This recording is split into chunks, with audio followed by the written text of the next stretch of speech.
প্রথম কথা হচ্ছে রাহুল বিগত 10 মাস 8 মাসের কাছাকাছি কোনো মদ্যপান করতেন না। আজকে প্রিয়াঙ্কা পরিষ্কার জানিয়ে দিয়েছে যে তার টাকা লাগবে না।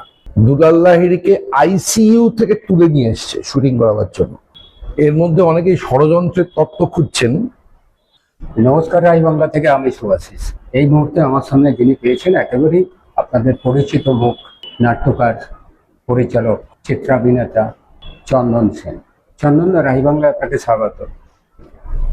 যেটা একেবারেই এই মুহূর্তে দাঁড়িয়ে আসবো, প্রথম কথা একটু রাহুল অরুণোদয় বন্দ্যোপাধ্যায়, তার মৃত্যুকে ঘিরে একেবারে কালকে আপনারা একদিনের কর্মবিরতি পালন করলেন এবং সেখান থেকে একটা জায়গা এসেছে, যদিও এই কর্মবিরতি পালনটা কেন করতে হলো? আপনাদের এই ইন্ডাস্ট্রির মধ্যে কোথাও কি ছাড়া ভাব বা কোথাও কি এখনো পর্যন্ত আপনাদের ইনসিকিউরিটির জায়গা আছে? আমাদের পুরোটার মধ্যে ইনসিকিউরিটির জায়গা আছে। একটা কথা বলে রাখি, সেটা হচ্ছে যে এর মধ্যে অনেকেই ষড়যন্ত্রের তত্ত্ব খুঁজছেন যে প্রোডাকশন হাউস ইত্যাদি ইত্যাদি। আবার কিছু কিছু লোক বলার চেষ্টা করছেন রাহুল অরুণোদয় ব্যানার্জি তিনি মত্ত ছিলেন। প্রথম কথা হচ্ছে রাহুল বিগত 10 মাস 8 মাসের কাছাকাছি কোনো মদ্যপান করতেন না এবং তাই সেটাকে সেলিব্রেট করতেন। প্রতি মাসে রিহার্সাল হতো থিয়েটারে, সেখানে। আর আমাদের থিয়েটারে আমরা যে গ্রুপ থিয়েটার করি, সেখানে না মাতাল লোকজনকে নিয়ে আমরা স্টেজে উঠি না। আর ও বিগত 8 মাস ধরে কোনো কিচ্ছু মানে কোনো চা খেয়েছে, অন্যান্য লোক যখন মদ খেয়েছে তখন ও চা খেয়েছে। 1 2 নম্বর, এই যে প্রোডাকশন হাউসটা, এই ম্যাজিক মোমেন্টস, আমি এদের সঙ্গে 20-22 বছর কাজ করছি টানা। এরা যেভাবে আমার অসুস্থতার সময় তো যেভাবে দাঁড়িয়েছেন সে তো বলার মতো নয়। বাংলার আরো অনেক মানুষ যেমন ভাবে দাঁড়িয়েছেন, এনারাও আমার পাশে দাঁড়িয়েছিলেন, রীনা গাঙ্গুলি এবং শৈবাল ব্যানার্জি। এবং এরা সিনিয়র আর্টিস্ট বলুন, এমনকি নর্মাল যারা, আমি জুনিয়র আর্টিস্ট শব্দটা ব্যবহার করছি না, মানে আমাদের পরবর্তী ধাপে যারা অভিনয় করতে আসে, কারোর সাথে থাকা খাওয়া তাদের কমফোর্টের ব্যাপারে কখনো কম্প্রোমাইজ করতো না। এটা একটা দুর্ঘটনা। হ্যাঁ, এবার সেখানে এমন ওই মুহূর্তে দাঁড়িয়ে এমন এমন কিছু কথাবার্তা বলেছেন, বা আমরা যে সমস্ত প্রশ্ন করেছি সেই প্রশ্নের উত্তর ওনারা যেভাবে দিয়েছেন, সেটাতে আমাদের মনে হয়েছে যে কেউ না কেউ একজন দায় তো নেবে। আজকে প্রিয়াঙ্কা পরিষ্কার জানিয়ে দিয়েছে যে তার টাকা লাগবে না। আচ্ছা, কালকে এরকম সুতরাং টাকা কেউ যদি দিতে চায়, সেটা প্রিয়াঙ্কা রিফিউজ করছে, কারণ তার ছেলে রিফিউজ করছে। 1 2, এটা একটা দুর্ঘটনা। এবং এই প্রোডাকশন হাউসটি অত্যন্ত সুনামের সঙ্গে কিন্তু অ্যাক্টর অ্যাক্ট্রেসের যত্ন নিয়ে থাকে। এই পার্টিকুলার একটা ঘটনার মধ্যে হয়তো তাদের তালমিলের কোনো গন্ডগোল হয়েছিল। আমি তো সেখানে ছিলাম না, যদিও আমার যাওয়ার কথা ছিল। আচ্ছা, হ্যাঁ, আমার যাওয়ার কথা ছিল, কিন্তু ওরা আমার নামও জমা দিয়েছিল। এখন তো জমা দিতে হয় ফেডারেশনকে এবং আর্টিস্ট ফোরামকে জমা দিতে হয় যে কারা কারা যাচ্ছে, তাদের নামগুলো দিন। তাতে আমার নাম ওরা প্রাথমিকভাবে দিয়েছিল, তারপর আমার সঙ্গে যোগাযোগ করেনি। ঠিক আছে।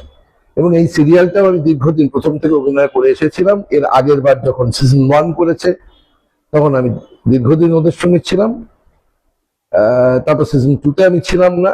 সিজন 3 বলে একটা কি শুটিং করেছে, যেটা খুব খারাপ হয়েছে, কারণ মৃত্যুর 2-3 দিনের মধ্যেই ওরা শুটিংটা করেছে। এনিওয়ে, এই সবটা নিয়ে আমাদের কোনোদিন কোথাও কোনো সেফটি সিকিউরিটির ব্যবস্থা থাকে না। 2 দিন আগে একটি প্রোডাকশন হাউস, তারা দুলাল লাহিড়ীকে আইসিইউ থেকে তুলে নিয়ে এসছে শুটিং করাবার জন্য। বলেন কি? হ্যাঁ, আইসিইউ গাড়ি ভাড়া করেছে, করে তুলে নিয়ে এসছে, বসিয়েছে, শুটিং করেছে, আবার ফেরত পাঠিয়ে দিয়েছে আইসিইউ থেকে। যদি কিছু একটা হয় না হতো, স্বাভাবিক সুযোগ তো মানে তাহলে তার দায়িত্ব কে নিত? দেখুন, কর্মস্থলে আমরা অনেক রকমের বিপদের ঝুঁকি নিয়েও কাজ করি। আমরা এমন এমন জায়গায় গিয়ে কাজ করতে বাধ্য হই যেখানে খুবই বিপজ্জনক অবস্থায় থাকে, এবং মানে এমন জায়গায় শুটিং করছি তারপরে স্ট্রেট 1000 মিটার খাদ, একটু এদিক ওদিক হয়ে গেলে গন্ডগোল হয়ে যাবে। করেছি, আমরা করি। আমরা প্রচন্ড ঠান্ডার মধ্যে গিয়ে পুকুরে রাত্রিবেলা শুটিং করছি, প্রচন্ড মানে শীতকালে বৃষ্টির মধ্যে দাঁড়িয়ে শুটিং করছি। করতে হয়, আমাদের কিছু করার নেই। ক্রিয়েটিভিটির জন্য যদি দরকার পড়ে তাহলে সেগুলো করতে হবে, সেইটা জানি বলেই তো অভিনয় করতে। কিন্তু তার একটা বেসিক সেফটি মেজার তো কোথাও থাকবে। আমাদের কোনো ইন্স্যুরেন্স নেই। এই জায়গাগুলো যাতে, এবং শুধু আর্টিস্টের কথা হচ্ছে না, আপনারা যদি বাইরে আউটডোর শুটিং এ যান তাহলে অবাক হয়ে যাবেন, এমন এমন জঙ্গলের মধ্যে দাঁড়িয়ে শুটিং করা হচ্ছে এবং সেই টেকনিশিয়ান ছেলেটি আলো লাগাতে যাচ্ছে, সে কিন্তু জানে না ওখানে সাপ আছে না কিছু আছে, কিন্তু চলে যাচ্ছে যাতে শুটিংটা হতে পারে। এমন এমন বিপজ্জনক জায়গায় গিয়ে নামাতে হয়েছে যেখানে আপনারা শুনেছিলেন যে কি মারাত্মক আক্রান্ত হয়েছিল, হচ্ছে একটা গোটা টিম বলতার আঘাতে কিরকম আক্রান্ত হয়েছিল। মধ্যখানে একটা শুটিং হয়েছে যার কাজ ভাঙার বিষয় ছিল, সেখানে চিনি কাজ দেওয়া হয়নি, মানে যেটা ভাঙলে গায়ে লাগবে না, যেটাতে আমরা সব ইয়ে করি। সুতরাং সেই সব কিছু নিয়ে টেকনিশিয়ান মানে 11,000 মানুষের কথা ভেবে, এবং 11,000-এর বাইরে যে সমস্ত মানুষ যারা আমাদের সঙ্গে এখনো আসেননি, অভিনয় করেন টেকনিশিয়ান, তাদের কথাও ভেবে যে সেফটি মেজার আপনাকে নিতে হবে। এবং কালকে যে সমস্ত প্রডিউসাররা তারা এসেছিলেন তারা রাজি হয়েছে, তারাও 2, 3, 4টে করে সিরিয়াল করেন, সিনেমা করেন।